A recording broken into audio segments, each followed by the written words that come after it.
Pambansang kamauman ni Pacquiao, nalula at natakot din pala sa taas ng 360 Chicago.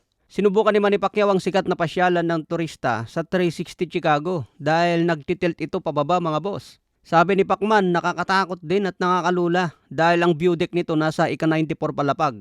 Pinakita rin ni Pacman ang view habang nasa loob ng building at kitang-kita ang tuktok ng ibang building mga boss dahil isa ang 360 Chicago sa mataas na building doon.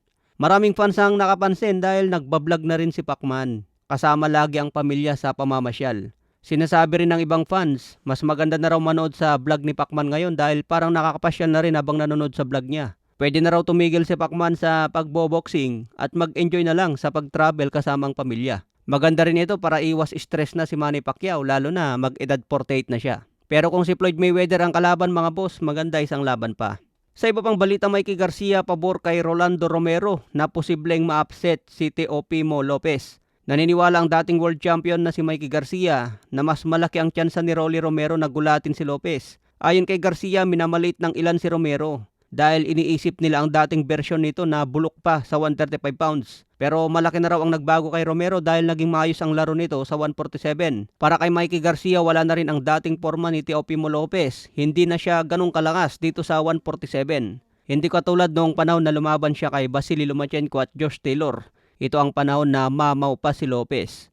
Kaya hindi umano magtaka si Mikey Garcia kung matalo si Teofimo Lopez laban kay Romero. August 22 ang bakbakan at dehado pa rin si Romero sa odds. Samantala, binida naman ni Romero kung manalo siya laban kay Lopez, dapat mapasama na raw siya sa Boxing Hall of Fame dahil tinalo umano si Ryan at Lopez. Pangarap din ni Romero na maging Hall of Famer kaya porsigido siyang manalo kay Lopez. Pero mukhang malabo na maging Hall of Famer si Romero mga boss. Hindi sapat ang pangalan ni Lopez para mapasama dito. Dapat talunin niya si Tank Davis o kaya si Shakur Stevenson kasama si Devin Haney. Kung matalo niya ang tatlong yan, walang duda na pwede na siya sa balota ng Hall of Fame. Sa iba pang balita, Manny Pacquiao, target pa rin maging world champion. Hindi umano siya mawalan ng pag-asa kahit nagkaroon ng talo. Gagamitin niya itong motibasyon para mas magpursigi pa sa mga darating panglaban. Ito ang pangarap ni Eman Bacosa maging world champion balang araw at itaas din ang bandera ng Pilipinas sa ibang bansa. Sa ngayon, 22 pa lang si Eman mga boss. Siguro mga 5 taon pa, mapapalaban na rin siya sa ibang bansa at makakyat sa rankings.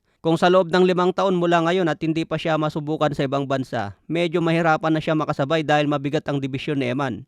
Pwede siya lumaban hanggang welterweight division dahil mataas din si Eman, magkasing tangkad lang kami nito. Sa iba pang balita, malapit nang matuloy ang hinihintay na laban ni Anthony Joshua at Tyson Fury. Ayon nga po sa report ng BoxingScene.com, malapit nang matapos ang usapan para sa kanilang laban na inaasang gaganapin ngayong November 20. Posible umanong official na i-anunsyo ang laban na ito sa mga susunod na araw. Kung matuloy ngayong taon mga boss, isa ito sa pinakamalaking heavyweight fight na inaabangan ng maraming boxing fans. Okay mga boss, follow for more updates.